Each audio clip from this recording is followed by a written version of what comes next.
I am Rod Favela with Vela Sailing Supply, and today we're going to show you guys how to put together a brand new VX1. This is a Hull 327. It's a Mackay boat, one of the two VX1 builders together with Ovington. Built in New Zealand and has been imported by the fellows of Streamline Marine, Ian Massini, Bob Massini, and Hayden Bennett. They're doing a great job. They put together the boat and send it over to us, and this is how we receive it. So you can see we have the bottom cover, top cover, and you don't see the keel in because we tow it separately on the bed of the truck. And today we're going to show you how to start rigging the boat from scratch. Couple of tips for the road, guys. This is the type of hitch that come with the Mackay trailers. This is a trailer built by Mackay, the same builder of the boat in New Zealand. So you can see the hitch is a pretty cool system. It's a spring-loaded, has a safety pin, one chain with a regular D-shackle, your regular tongue wheel, and then this there is a very cool setup that this trailer has, that the tongue is detachable. You can take it off, and the whole point of that is that the boats don't take that much room on the containers when they are shipped from the factory here. So here you see the bow support, the bow chock. We put this bow line here that obviously prevents the boat from sliding back, but also reduces the amount of vibration that you can have as the trailer is on the road. This part is obviously the mast support. We have a safety bolt that we use here, and the front face of the top face of the mast actually sits here, and then the rest all the way back in the other support that we'll show you later. Another important point is the bow strap. As you can see here, we have a big, nice welded ring, and the strap is diagonal. It is important that when you guys are hitting the road, the strap is not back here, because slowly may work its way forward if the boat slides back a little bit, and it will do it, and then it will get loose. So start all the way as far forward as you can. That way the strap cannot be pulled aft or forward rather, and get looser and lose tension. The bunks are also built in by the factory. They're pretty strong, they are very sound. You don't really need to put a lot of tension in order to keep the boat on its bunk. So just, make it snug. I mean, right now we have nice, decent tension here, but nothing that is really gonna harm either the hull or the bunk. Now you can see the keel tray between the axle and the crossbar here in the trailer. Obviously the keel is not there, we haven't installed it yet. And you can also see this crossbar. It's a tie-down bar that accomplishes two functions. One is to help you strap the boat down on the back, and then also seat the mast when you travel with the mast in one piece. So now we have the support on the front, right in front of the bow, that you saw earlier where we lashed the bow to, and then we have the crossbar on the back side. The straps, nothing really fancy. You can pick them up at any hardware store. This one is a continuous one that goes all the way across, but you can also get the very short one, like a 5 or 6 footers, and you tie down the crossbar down to the trailer here. Same logic, you don't really have to crank them super hard. You just want to go easy, just snug. Make sure you don't damage the bunk or the hull.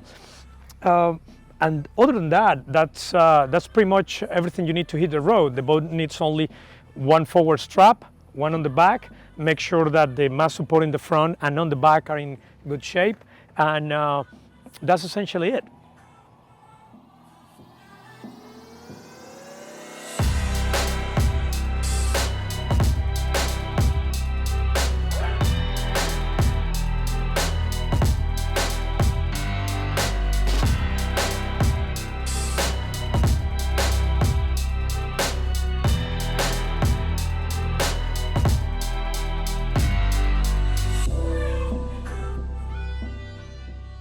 So now we just got rid of the top cover, and we're gonna find out what surprises we got in the boat from our friends at Mackay.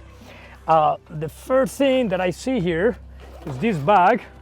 It's a pretty cool padded bag, and we're gonna open the zipper. The smell of fresh gel coat is better than the smell of new car. All right, so this is our rudder. A beautiful blade. As you can see, it has the gudgeons made by Seashore. So these are off-the-shelf parts, same as the transom pintles. are made by Seashore. That means, you know, if they break or if they get corroded or whatever and you need to replace them, they can get it from anybody that sells Seashore, including Vela Sailing Supply. Let's see, in the other compartment of the bag, we have our aluminum tiller, also built by Mackay. It has a spring-loaded pin that fits into the rotor head. We'll show you guys later. And then we also have the saddle for the tiller extension. It's in there, pretty cool. And then our very nice and super light, super strong carbon fiber tiller extension. So the boat comes already with this padded rotor bag for the tiller extension, and of course the blade. What else we got? I'm gonna go against what I believe of walking in a new boat with shoes, or any boat for that matter, and it makes our life easier to show you guys what else is in here. Then we have the boom that is very well lashed onto the bottom of the boat in order to avoid vibration on the road. Mackay has done a very cool thing. They get some foam blocks, they cut the shape of the boom, and that way the boom is suspended. It's not rubbing against the non-skid of the cockpit floor, and the carbon fiber of the boom doesn't get scratched. So it's here after crossing from New Zealand to Rhode Island, and then from Rhode Island to Texas. It's in perfect condition, so everything is great here. So now we see how the VX1 comes fitted with. We have the ice straps that are textile instead of stainless steel, which is a great help for those of us that sail on bare feet. Deck blocks, the inspection ports, block for your spinnaker halyards, etc. One important point here is that there is no real access to the underneath of any of this hardware. So underneath the floor, the cockpit floor, there is a piece of G10 that works as a backing plate. So every time in the future, if you need to replace the hardware, like the screws, the bolts, etc., you want to make sure that you don't force it. And just keep in mind that instead of having a nut and a washer underneath, there is a piece of G10. And so everything that you see, the blocks here, the spinnaker halyard block, the hiking strap bolts, etc., is backed up by G10 underneath.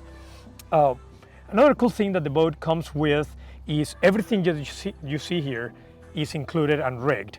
The hiking straps, the sheet bags, the storage bag here. We have 3 inspection ports, one on port, one on starboard, and one on the transom at the rudder post. And that is the only access that you have to the underneath and the inside of the boat. Also, you can see on this area we have all the hardware for the Vang and the Jeep sheet and Jeep Traveler car, as well as the spinnaker halyard cam cleat. All this, once again, is backed up with G10 plates underneath inside the boat. This guy here is our top keel plate. It is secured to the boat right now for the Traveler, and this makes life very easy to prevent any piece of hardware, shackles, or anything that come undone during the road trip to fall into the keel well and end up in the road. So we secure it. There is a stainless steel Allen wrench metric supplied with it that we will, use to undo the keel bolts here, and then we're going to take this guy out and put it up on the keel before we, we insert the keel into the boat. Essentially, that's the way you get the boat. The main Cunningham is rigged. The GNAV or the Vang line is rigged. We can see, you probably don't see there, but later on we will show you that the main sheet is also already rigged with the bridle on the transom. So the boat is pretty much ready to go, and it can come from the box to sailing in probably an hour for the first time. It's also important to mention, if we haven't done it before in the video, that the VX1, whether you get a Mackay boat or an Ovington boat, comes fitted with top-of-the-line hardware running and standing rigging. For example, you see here all the deck hardware is made by Harken, the cam cleats, the blocks. You can see 40 millimeter carbo ratchets, 29 millimeters on the deck, cam cleats. The rudder post, gudgeons and pintles are made by Seashore, also in England, and some of the hardware is also made by Allen Brothers. But essentially it's a boat that comes loaded with Harken hardware. So it's an off-the-shelf, there's nothing really specific for the VX1, which means you can buy it anywhere at any time in case it needs replacement. And that has been thought by Brian and the boat builders, Mackay and Ovington, from the conception of the boat since day one.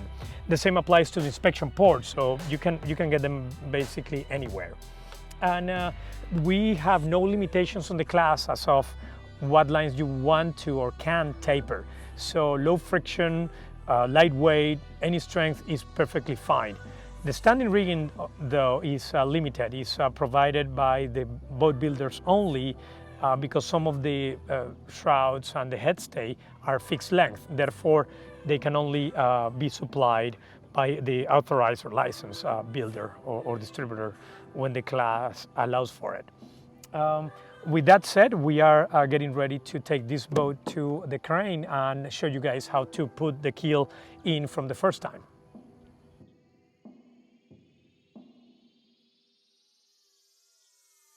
Okay, now we're getting ready to put the keel that is in the bed of the truck on our VX1. The first thing that we're gonna work on is connecting the bridle. The bridle has two shorter legs that go, one to port, the other one to starboard, and the longer one that goes to the rudder post. That is essentially a balance point. The ones that are really carrying the weight of the boats are the ones that go on the sides, the shorter ones. If you're hoisting the boat with no standing rigging on it, you will realize that there are 3 holes on the chain plate. The one that goes closer to the spinnaker block is the one that you're going to use for the bridle. So you have a carabiner, or in some cases, some of you may have a hook. Make sure that the carabiner is fully closed the same way as the hook. We go all the way with the thread, and then we go tight, and then we just back up just a little bit to make sure that we can undo it and without compromising the load.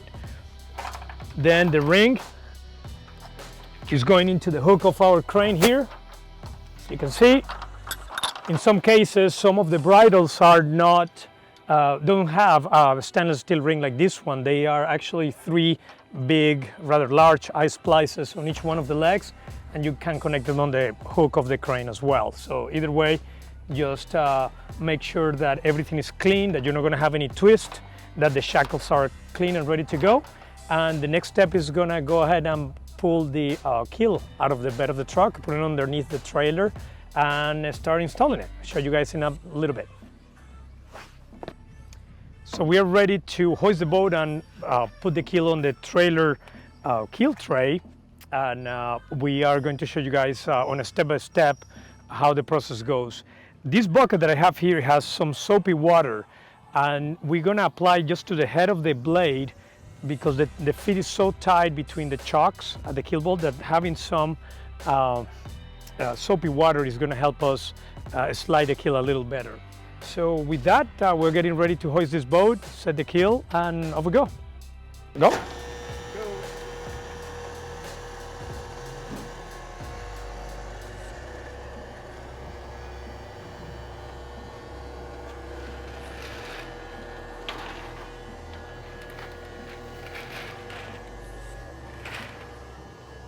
That's about right.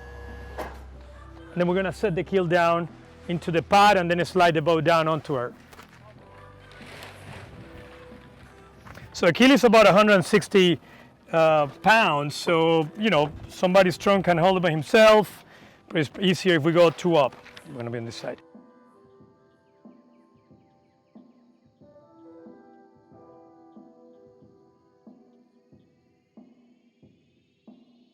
Okay, Erin, let's start coming down.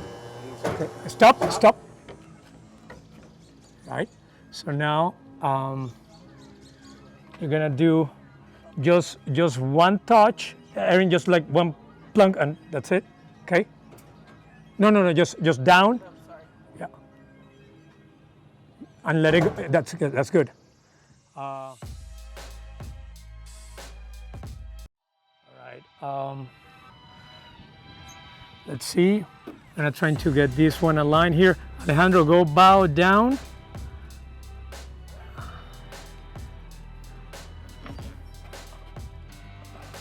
All right, Erin, and keep it like that, Alejandro.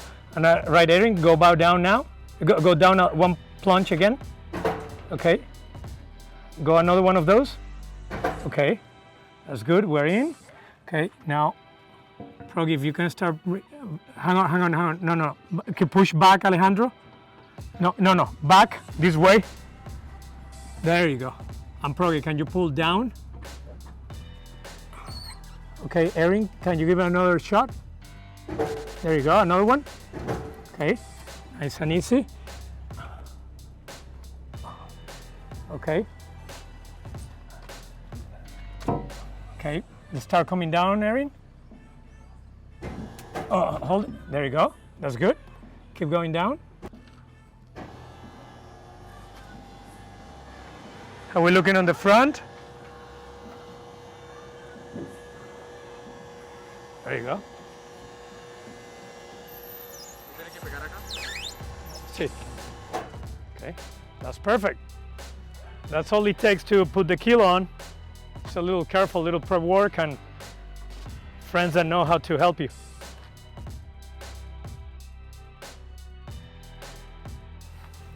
Right, guys, right now we're going to be putting together the mast as you receive it. This is a brand new mast made by Southern Spars or Future Fibers, and we are going to put it together, put the spreaders, put the standing rigging, and all that good stuff.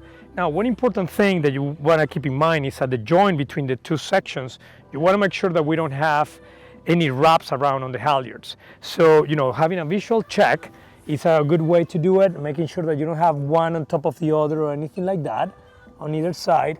And then once we put it together, you can run and back and forth on the halyards just to see if you feel any other line giving you some friction. That means that you may have a twist on it, and you definitely don't want to put the mast together with a twist inside the halyards. So I'm gonna hold this one here while Alex is holding the other part. No, suéltalo. Yep. There you go. I'm gonna just walk it like this. And as you can see potentially here, because this part has the track, so this is the back side of the mast and that is the front side of the mast there.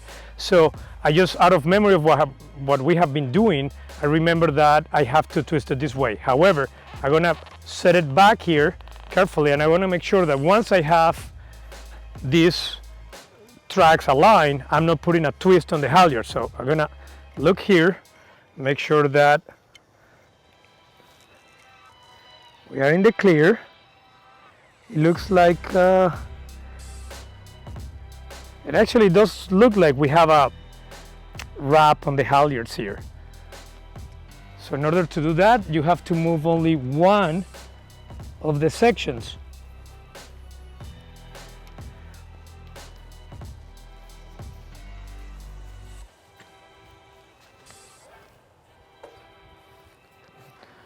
Let's see.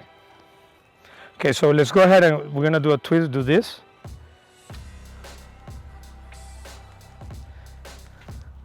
That was a whole full turn, so you guys gotta be careful with that because, aguántalo bien.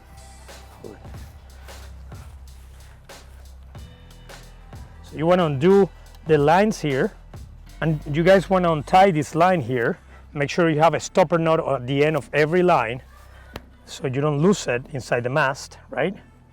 So we're gonna just do this. We're gonna ease a little bit on the back.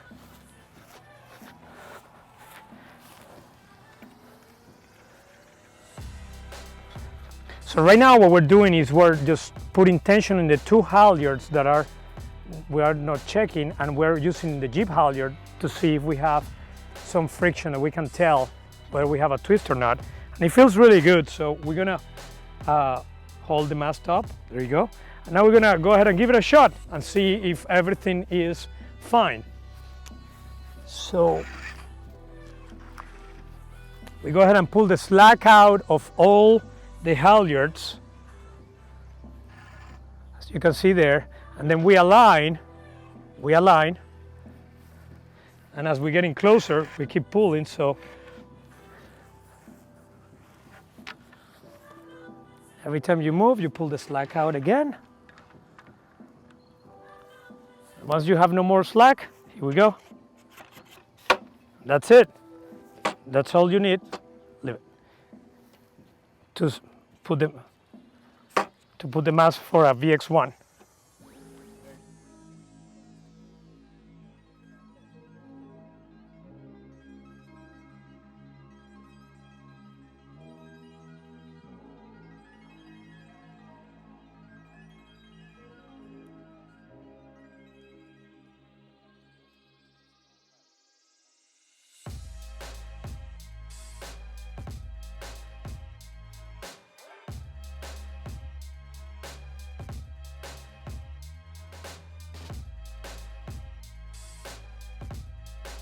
All right, guys, now we're going to talk about how to put the spreaders for the first time on the boat, on the mast.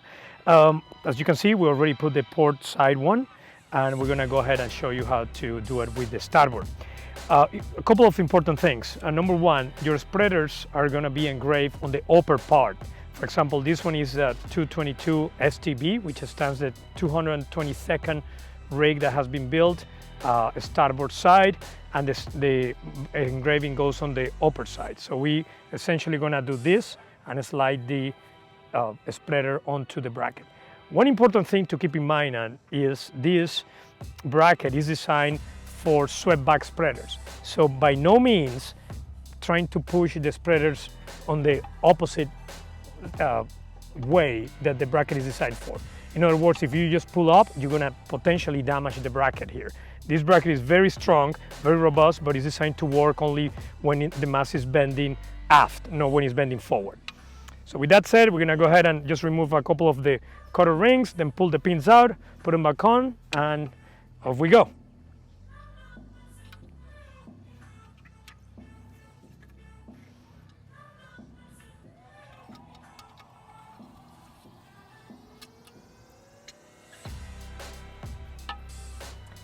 There we go. We try not to scratch anything.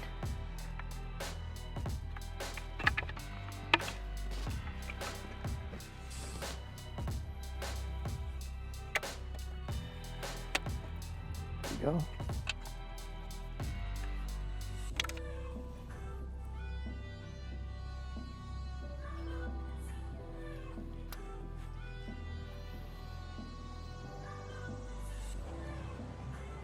Okay, make sure that the cotter rings are pressing down, and then I like to tape these pins just to prevent any potential snag with a spinnaker once it's up. So just a couple of wraps is enough, both pins. If you go black tape is better, just the black electrical tape tends to be a little bit more gooey, so I don't like it. Also on this area you can probably see this bolt that we mounted here. In some of the rigs there is a stainless steel pop rivet. The whole purpose of this bolt is to keep the bottom section and the upper section in line, essentially preventing the luff track to get out of line. So we did drill a little hole in there with a 3mm drill bit. We just put a machine bolt, that's it. You don't even need to tap it if you want to. It's perfectly fine, and that will prevent the mast from twisting and get the track out of whack. Next we're going to move on into the upper shrouds, and how we're going to show you guys how to connect the D3 shroud all the way to the spreader tip, and then continue on with the V1.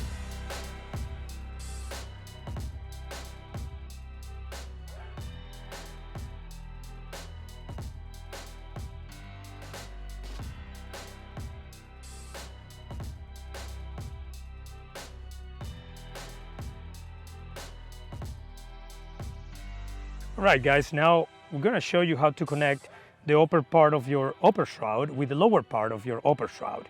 So we just slide the, first of all, don't lose your cotter pin. You're going to slide the link plate, as you can see here is connected. Now if I do this, you can probably see on the video that the holes are not aligning.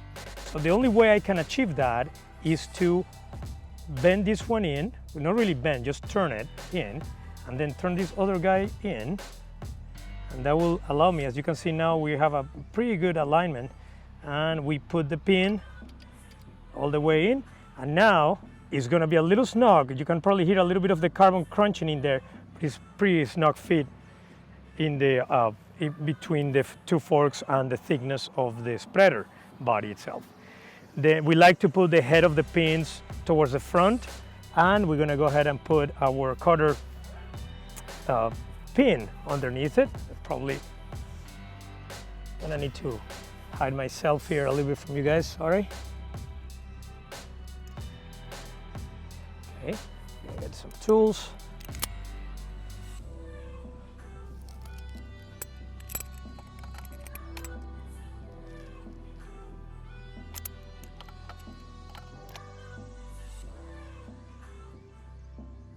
All right, now we're going to install the headstay on the boat. The way you're going to receive your headstay is you're going to have essentially three components. One, the actual headstay that has already hoistable swivel that was put down before the terminals were switched in, right? And then we're going to have the top eye switch on and the T-bolt eye.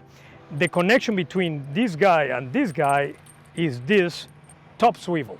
This is all supplied by Harkin, and we're gonna come here and cut this super hard zip tie. Pick it up later. And now you have these three components separate, and they're gonna be put together in a second. It's just a matter of removing a cutter ring.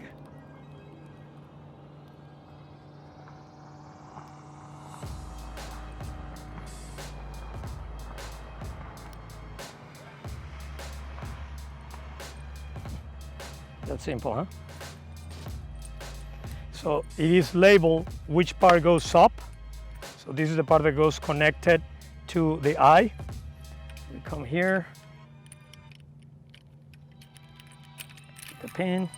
And I will also recommend to get a rubber plug to put on this terminal. So when you're hoisting the rig, it doesn't come out, because it may want to come out as you push the rig up. So now we have the TI connected to the top swivel of the furler. We're secure. I will recommend also to tape around this part, being careful not to tape over this guy, because you want this guy to spin properly. Now we're gonna get rid of this cutter pin, cutter ring, and the clevis pin. We take the aircraft eye, put it in here. We don't lose the pin like I just did. That's it. Prepare the cutter ring. And that's it. That's all you need to do to install your headstay and get it ready to go. Once again, I really recommend the plug to fill this gap, because it's enough to see how easy the T-fitting can come out. Well, it is important that you put some sort of a spacer, and the rubber plug is especially designed for that. Okay, now we're gonna go with the lower shrouds, or the D2, which is just putting the T-bolt fitting on the backing plate, pull back. I will recommend to use one of the rubber plugs that they work as a keeper. So you put the you put the terminal in there, and then you just push the rubber plug in. It doesn't come with the rig, but you know, they're about $8 or $9 each, and it's well worth it. So I will put them in here for the lower shrouds and also for the headstay, and I'll show you about that when we get into it in a second. All right, and this is the last step of the standing rigging installation. Is just the check stays. It's a very short shroud that goes from this triangular trapezoid bracket on the front face of the mast, and is the one that is going to be counteracting the action of the vang or GNAV. This is very simple. It's an aircraft eye. Just goes inside the bracket here. We're going to get our pin, put it on, and then a cutter ring.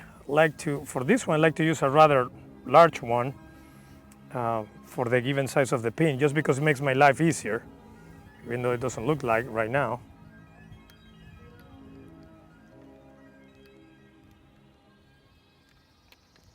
There you go.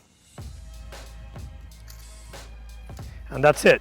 With that done, I like to tape them all the way, so as we step the rig, we don't get them scratch or banging around, and been a whole mess. So we're gonna go here and tape it. And now we're almost ready to have the mast ready to step it. The last part, and don't forget, is to bring the 3 halyards down. We already have cleared them out at the bottom of the mast, on the mast base. So I'm gonna walk here and pull the main halyard. Remember, it's a 2-to-1, so you may have a little bit of friction on it.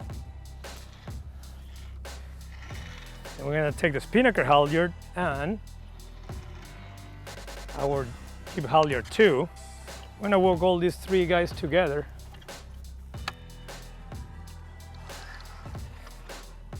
Probably easy if I do main and jib and spinnaker at one time. Okay, we're gonna put them here, and we're gonna bring the main halyard. Make sure it's clear from the shroud, that it's all the way to the back.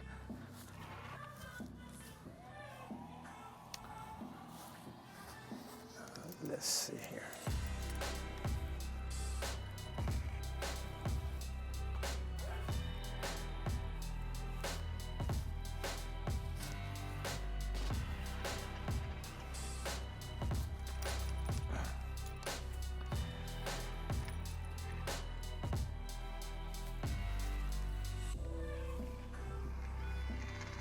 There you go. Now with all that down, make sure that the beater ends are tied down to your mast so you don't lose them.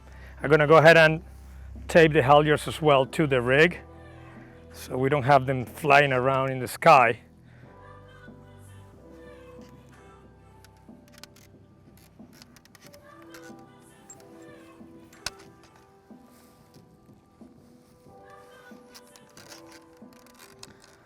It is important when you tape the halyards, don't tape the shrouds to it. Just keep them separate. That way you can step the rig and put the shrouds on without the interference of the halyards. And with that, the mast is ready to be stepped and put on the boat. Yep. So now we are going to just coil what is left of the spinnaker halyard and just carry the rig up to the boat. Let's go. Vamos. The rig is fairly light. People can carry it. Yep, there you go.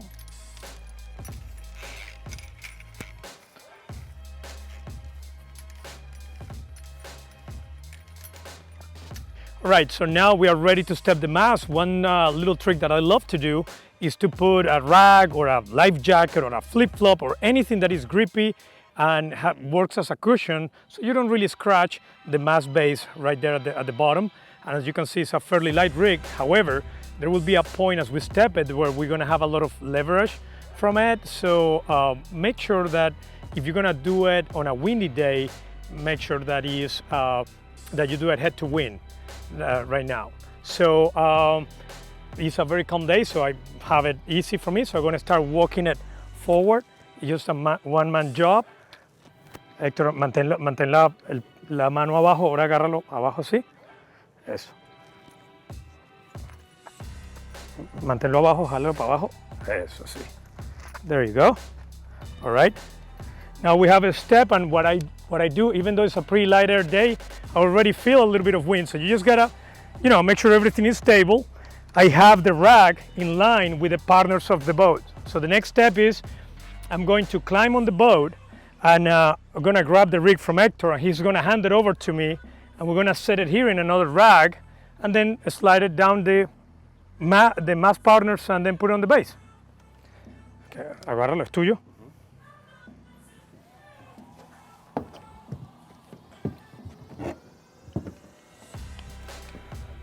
No. Vamos a rodarlo un poquito para adentro. So we drag it a little closer to the boat.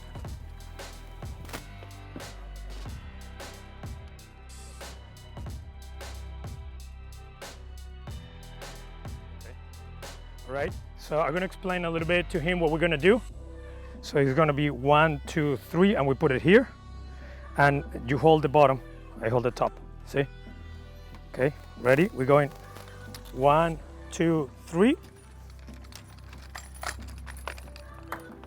Okay, and you can set it here, and you can keep it stable, right? Make sure that You have enough support at the bottom. I have support on the top. Make sure it's straight. And then the two of you, we're gonna slide it all the way down to this side towards the partners, and then slide. Ready? 1, 2, 3. There you go. Take your time. We do again, 1, 2, 3, and now we're going inside. 1, 2, 3. There you go. And now it's sitting there. What we need to make sure is that the mast butt is fitting in the bottom track.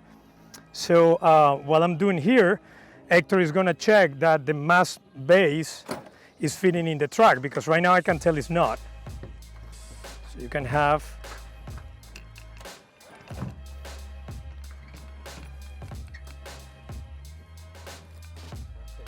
¿Hacia dónde? Okay. So that noise right there means the mast butt has fitted between the two bolts that are fixing the track. And we are ready to put our headstay. All right, guys, now that we have stepped the mast, it is always good that your crew member give you a visual, making sure that the mast butt, the little base, that is a rectangular piece that is underneath the mast that fits into a track fastened to the cockpit floor, is properly in place. You will see that there will be 2 Allen head screws that are mounted, and that is where the mast butt has to fit in. You will also know that it's in the right place because you can let the mast go. As you can see, no shrouds or headstays attached, and the mast is in pretty good position and it's not going anywhere. You don't want to be leaving the mast alone for too long time. I mean, if we have a little bit of a puff from the transom, it may push the mast forward, but all in all, the mast stays fairly stable, even if it's not connected to any shroud, if it fits properly at the bottom. With that said, we're gonna move on to secure the headstay, which is the first wire that you wanna secure before the upper shrouds and the lower shrouds. So now we're gonna go ahead and connect the headstay to the forelord. You can have somebody holding the mast up in place, or you can have somebody on shore just keeping a hand on one of the shrouds, and just to make sure that you keep everything in balance. So you're gonna slide the switch fork of the headstay. Is gonna go into the smaller pin of this little plate. By the way, the part number of this plate is HCP 649, in case you guys need to replace it. And the bigger hole is for the tack shackle of the jib. The smaller hole is for the clevis pin of your headstay. So I'm gonna go ahead and hopefully you can see here.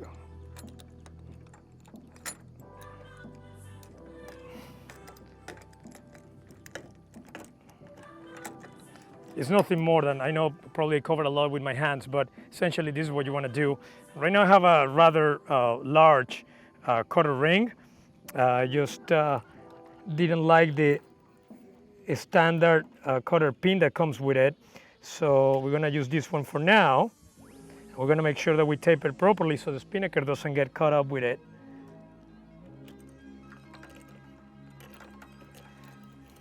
So here it is, our best friend, the electrical tape.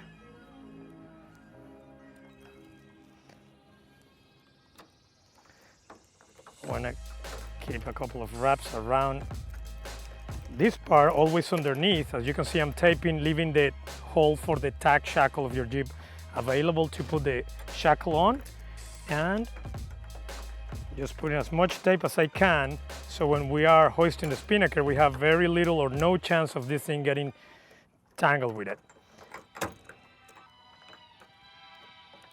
There you go. And now the head stays fine. We are ready to move back and connect the rest of the shrouds. Now you can see we are connecting just the upper shroud. The upper shroud is the only one that goes to the welded ring of the chain plate.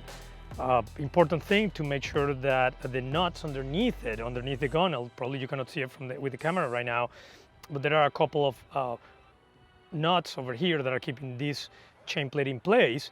Make sure that they are snug, they are tight, that this thing is not moving, that is solid and rigid like this one is. And then the upper shroud is the one that is coming to the welded ring. It's the only one outside. Make sure that you keep the head of the pin outside. That's going to prevent any potential snag or any problems with the spinnaker sheets, because eventually they will be rubbing on this area. So we put the other side of the pin and the cutter pin inside, and we're going to secure in a second. Sometimes, for those of you that are not really familiar with the boat, you're going to realize there are a bunch of holes in this chain plate on the internal side of it. The farther aft one is a rectangular hole that is the one designed to shackle your spinnaker ratchet block. Then there is another one that is this guy over here. This one is a little bit larger than the other two and is designed for you to connect the shackle of your lifting bridle. So every time we connect the bridle of the VX1, this is the hole that we will use. The following one is for your lower shroud. This is the D2, is the diagonal shroud. And then the farthest forward one is the one that will be connecting the check stay or the D1s, if you like. That way you know exactly what shroud goes where, and we're gonna start connecting them all. So one little trick here, I like to grab a vice grip by the head of the pin.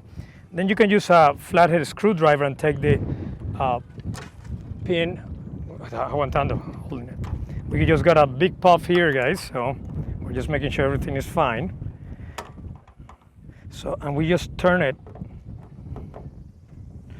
In order to secure the cutter pin, we grab the head of the pin with the vice grip, and then you can use flathead screwdriver or vice grips or needle nose pliers and take the longer leg of the cutter pin, and then you just rotate. As you rotate the head, it will roll and secure the cutter pin in place.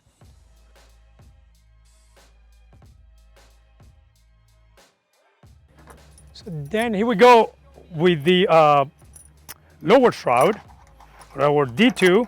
We're gonna do the same thing. Here's a toggle. We're going to this hole here, the second from the front. In with the head out. Take the cutter pin. We're gonna close it because this guy is a little open. See if we can put it in here without making our life too miserable. Okay, yeah, this is a friendly guy. Then what we do, we just take the head of the pin with the vice grip.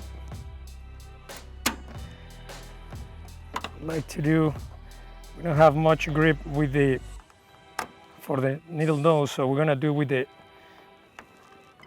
flat head. You see already open a little bit. And that's enough. So essentially what I did, I just stab with a flathead screwdriver in between the two legs and then just turn with the vice grip. That's the easiest way for me to do it. And then we're gonna go and do the same thing with the check stay. Same thing, we go to the furthest forward hole, put our pin in, close our cutter pin, and here we go. Let's take a look here.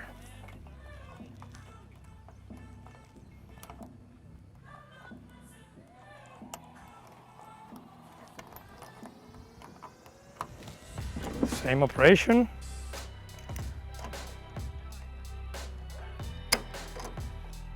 And we're gonna push all the way in and then stab in between and turn the head. There you go. And that's all. Now our rig is secure. We have our head stay on, our 3 shrouds in place. Now it's time to tune.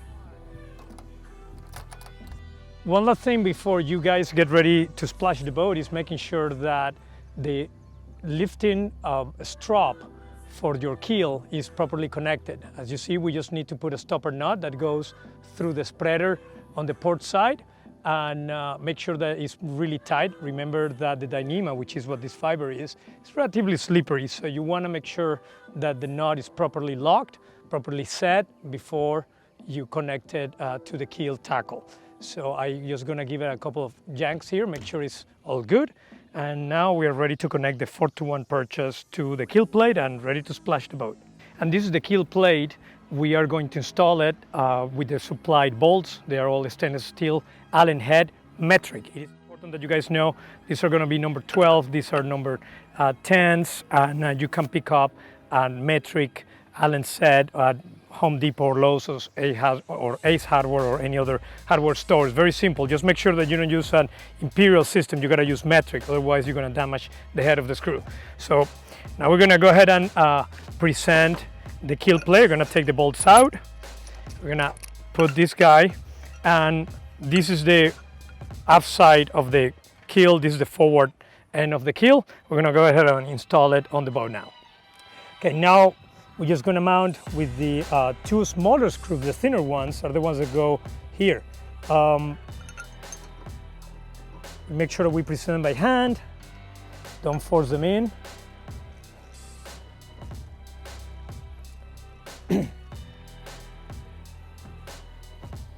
And once we have them all set and done, we're going to take the tackle and we're going to connect it to this folding pad-eye and to our lifting strap that is connected to the spreader bracket on the port side. So let's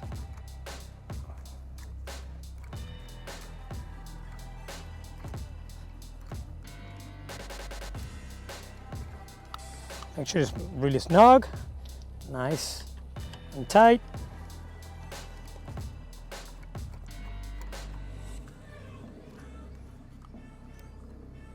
Don't need to force it too much, just make sure that it's secured.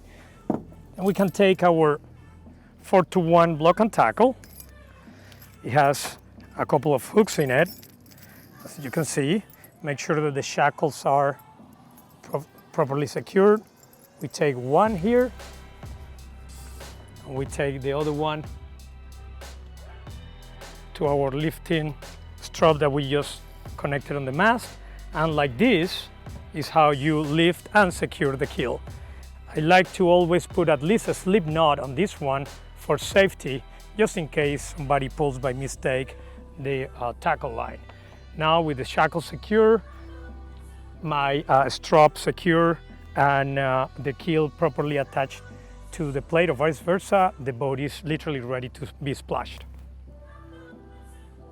Thank you for joining us on the episode 1 of Rigging Your VX1. We hope you enjoyed the video. We hope it's very useful to you guys when rigging the VX1 for the first time. And stay tuned for the part 2 of this tutorial, where we're going to show you how to get the boat ready to splash and sail. Till next time.